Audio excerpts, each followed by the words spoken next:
The Power of Words, published in the Democratic Review, June 1845. This is another dialogue. In this case, the characters are Oinos and Agathos.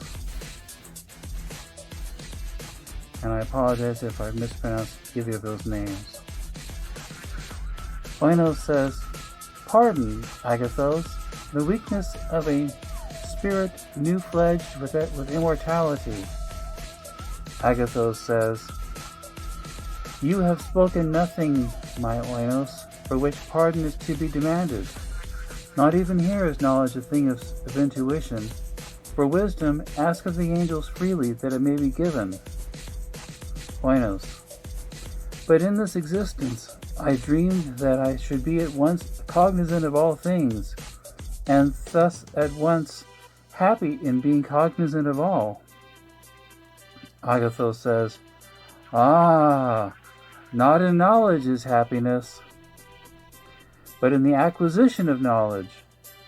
In forever knowing, we are forever blessed, but to know all were the curse of a fiend." Oinos says, "But does not the Most High know all?" Agathos says, "That, since he is the most happy, must still be the one thing unknown even to him." Oinos says, "But since we grow hourly in knowledge, must not at last all things be known?" Agathos says, "Look down into the abysmal distances. Attempt to force the gaze down the multitudinous vistas of the stars, as we sweep slowly through them, thus and thus and thus. Even the spiritual vision, is it not at all points arrested by the continuous golden walls of the universe, the walls of the myriads of the shining bodies that mere number has appeared to blend into unity?" Oinos, "I clearly perceive that the infinity of matter is no dream."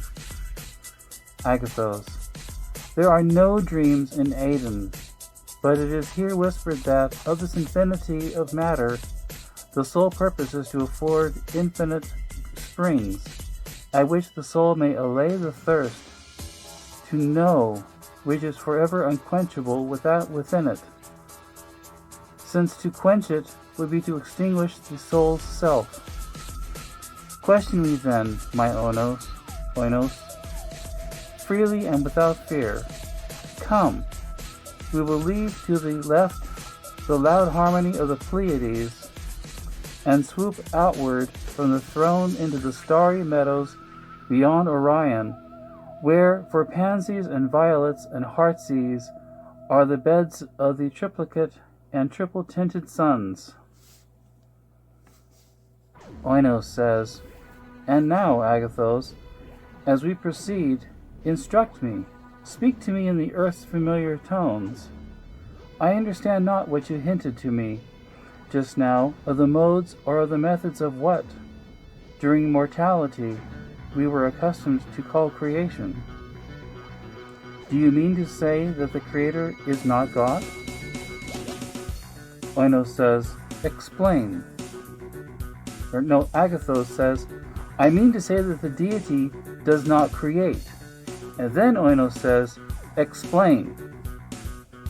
Agathos says, "In the beginning only,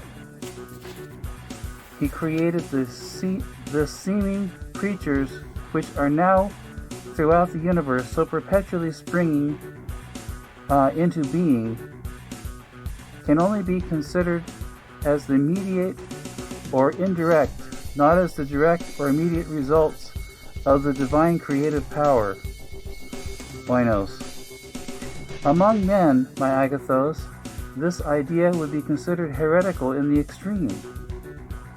Agathos, "Among angels, my Oinos, it is seen to be simply true." Oinos, "I can comprehend you thus far, that certain operations of what we term nature, or the natural laws, will, under certain conditions, give rise to that which has all the appearance of creation.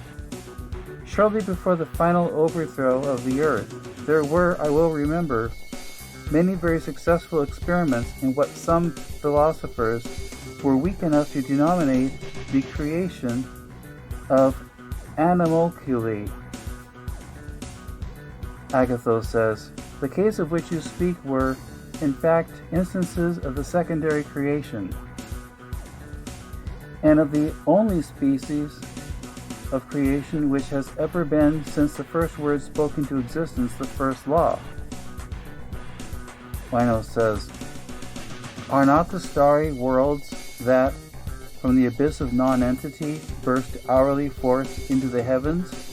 Are not these stars, Agathos, the immediate handiwork of the king? Agathos says, let me endeavor, my Oinos, to lead you step by step in the conception. To the conception I intend.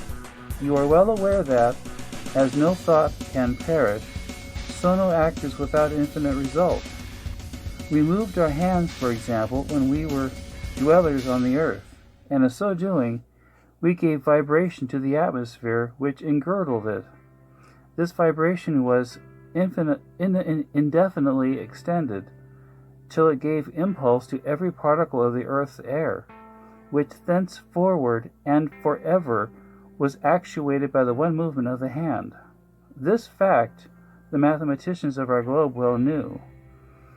They made the special effects, indeed, wrought in the fluid by special impulses, the subject of exact calculation, so that it became easy to determine in what precise period an impulse of given extent would engirdle the orb and impress forever every atom of the atmosphere circumambient. Retrograding, they found no difficulty. From a given effect, under given conditions, in determining the value of the original impulse, now the mathematicians who saw that the results of any given impulses were absolutely endless, and who saw that a portion of these results were accurately traceable through the agency of algebraic analysis, who saw too the facility of the retrogradation, these men saw at the same time that this species of analysis itself had within itself a capacity for indefinite progress, that there were no bounds conceivable to its advancement and applicability, except within the intellect of him who advanced or applied it. But at this point, our mathematicians paused. Oinos says, and why, Agathos, should they have proceeded? Agathos says, because there were some considerations of deep interest beyond. It was deducible from what they knew, that to a being of infinite understanding, one to whom the perfection, let there be light, there we go, the perfection of the algebraic analysis lay unfolded. There could be no difficulty in tracing every impulse given the air, and the ether through the air, to the remotest consequences at any infinitely remote epoch of time. It is indeed demonstrable that every such impulse given the air must, in the end, impress every individual thing that exists within the universe, and the being of infinite understanding, the being whom we have imagined, might trace the remote undulations of the impulse, trace them upward and onward in their influences upon all particles of all matter, upward and onward forever in their modifications of old forms, or in other words, in their creation of new, until he found them reflected, unimpressive at last, back from the throne of the Godhead. Not only could such a being do this, but at any epoch, should a given result be afforded him, Should one of these numberless comets, for example, be presented to his inspection, he could have no difficulty in determining by the analytic retrogradation to what original impulse was due. This power of retrogradation in its absolute fullness and perfection, this faculty of referring at all epochs, all effects to all causes, is of course is itself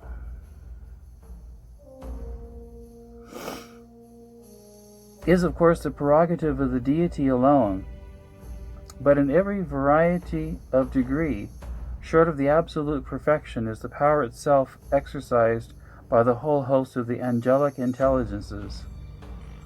Oinos, but you speak merely of impulses upon the air. Agathos, in speaking of the air, I refer only to the earth. But the general proposition has reference to impulses upon the ether, which, since it pervades and alone pervades all space, is thus the great medium of creation. Oinos, then all motion of whatever nature creates. Agathos, it must, but a true philosophy has long taught that the source of all motion is thought, and the source of all thought is, and Oinos finishes his sentence, God. Agathos, I have spoken to you, Oinos, as to a child of the fair earth, which lately perished, of impulses upon the atmosphere of the earth. Oinos, you did. Agathos, and while I thus spoke, did there not cross your mind some thought of the physical power of words? Is not every word an impulse on the air? Oinos, but why, Agathos, do you weep, and why, oh why, do your wings droop as we hover above this fair star, which is the greenest and yet most terrible of all we have encountered in our flight? Its brilliant flowers look like a fairy dream, but its fierce volcanoes like the passions of a turbulent heart. Agathos, they are. This wild star, it is now 3 centuries since, with clasped hands and with streaming eyes, at the feet of my beloved, I spoke it with a few passionate sentences into birth.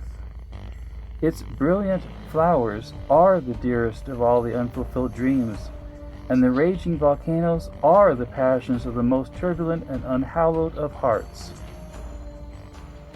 And the story ends with the very intriguing notation of 9/11 as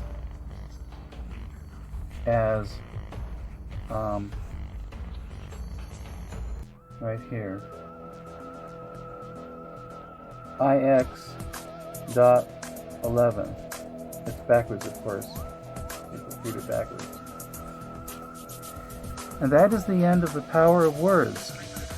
Hope you liked the story. If you did, please give me a like, subscribe if you haven't already, comment, share the video. Thank you very much.